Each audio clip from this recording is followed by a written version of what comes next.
Hello everyone, welcome back to Room and Board, to our table talkback episode on the question, are board games too expensive? She's a little, the more you know.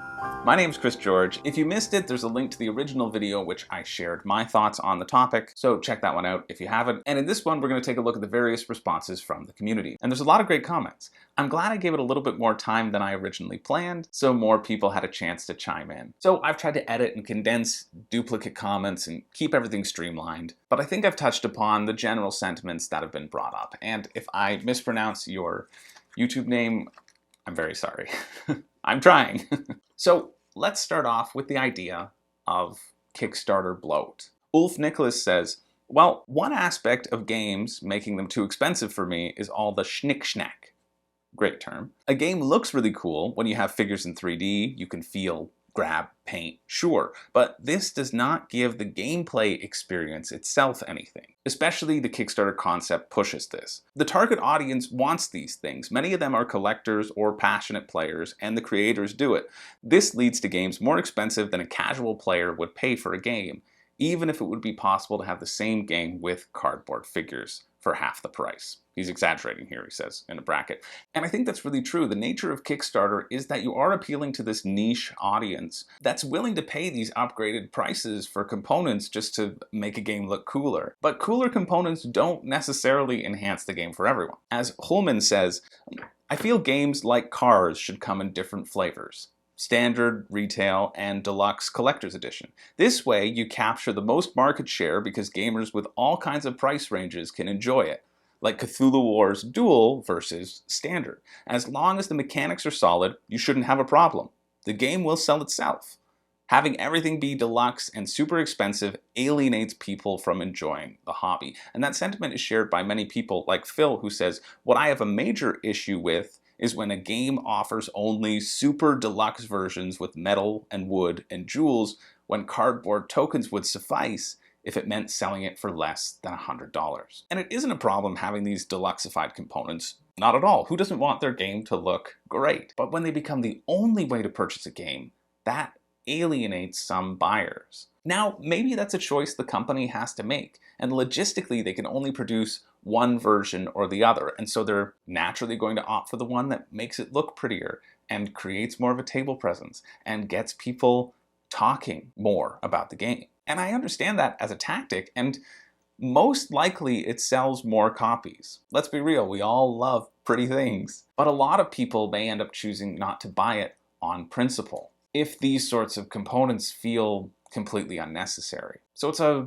thin line you have to walk. The same could be said for having too many gameplay expansions. As Tim says, my personal threshold would be around $125 plus shipping for a game that I'm really, really hyped for. $250 or $500 pledges do scare me, and I feel like I don't get enough as a base pledge backer. So I won't back this kind of Kickstarters at all, as I usually want the gameplay all in. And this touches on a really interesting point.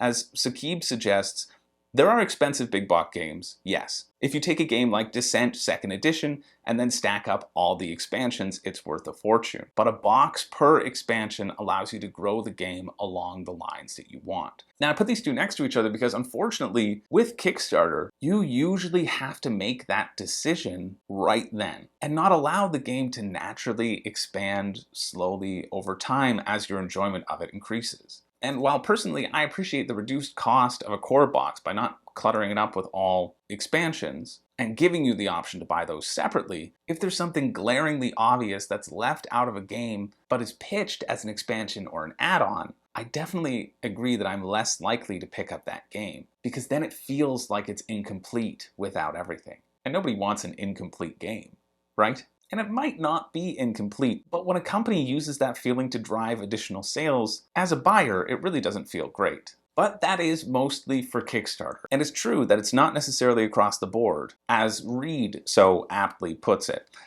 I think it's more accurate to say board games are becoming both more and less expensive. I just spent $370 for Kingdom Death Monster in April. The ceiling for board game prices is definitely going up. At the same time, I bought Jaws for $8 last week at Target. Target is far more accessible than crowdfunding, so I don't think the new ceiling is in much danger of discouraging new people. In fact, I think it's easier than ever to discover games and get into them, especially when I see things like Dungeons & Dragons and Jaws of the Lion being sold at that same Target. That's basically a direct path from games like Life and Monopoly, which live on the same shelf in big box stores, to fairly heavy gaming experiences like Gloomhaven. I feel like board games have reached a very similar place to video games, where you are welcome to spend as much or as little on games as you see fit. And there's something for every level of commitment and enthusiasm. And I think that's a great point.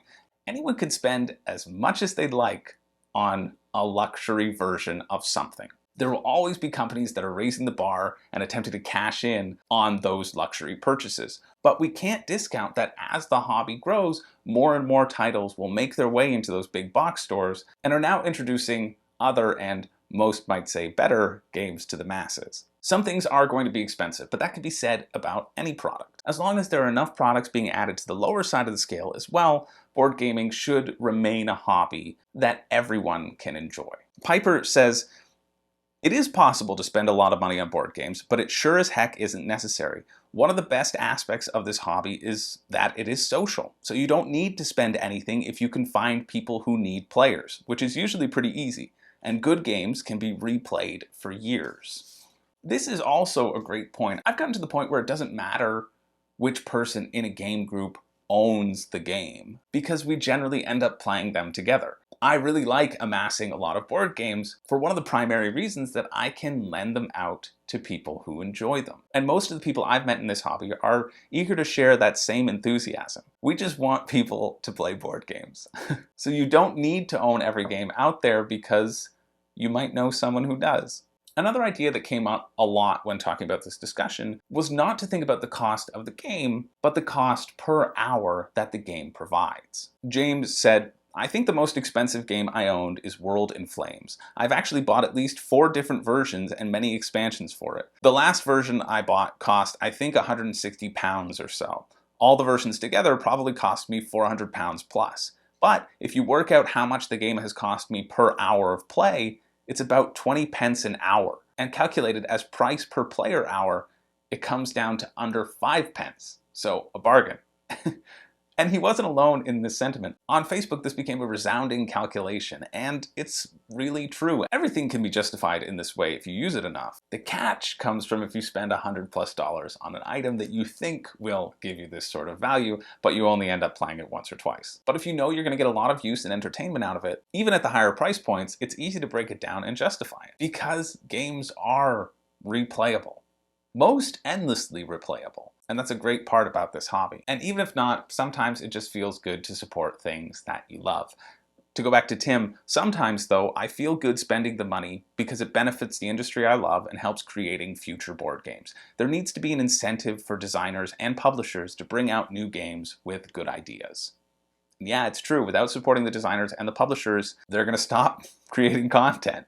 But I wanna finish up with these thoughts from Reed, because I think he captures it pretty well, that sort of calculation. "My most frequent inner dialogue is more about the path games take to get to me. Who am I supporting? What do I owe game developers and publishers? How much loyalty do I owe local game stores? What is the correct balance between my financial concerns, my finite human lifespan, the people who make these games, and the people who run the neighborhood shops?" There's no easy answers anymore. Kickstarter's great, and is the only way to ever get the good version of a lot of games, but doesn't keep the local gaming spaces open. Amazon's probably least helpful to the people who make gaming possible, both in the abstract by making games and physically by providing tables down the street where people can play, but at the same time, they're much, much faster when you live in a third-tier market like my city in New Mexico. And that free shipping is huge. If I could get free shipping from everyone, I'd order tons of stuff directly from the company websites. But board games are cumbersome. So it's not an extra $5, it's an extra 15 or 20. That's a whole game or expansion pack. And even Amazon has its health benefits for board games. If you've got 3,000 extra copies of your game sitting in your warehouse because you overestimated your print run, Amazon's going to be a lot more helpful in getting you random new customers than all the little game shops that serve mostly static, geographically limited audiences. There's just so much to consider in every direction. Everyone involved in this hobby has contributed, at one level or another, to turning tabletop gaming into the most complicated industry I've ever seen in my life. It can be challenging to navigate. There's no real easy answer to these sorts of questions, and they'll probably change on day to day based on your own sort of priorities. And maybe getting too concerned about how we impact the industry with our own personal buying habits is similar to putting the full onus of fixing climate change on consumers recycling more, rather than putting pressure on larger companies creating the pollution. We're all here in the ecosystem doing our part to support the industry we love, and that's great, but it's also okay to love a deal.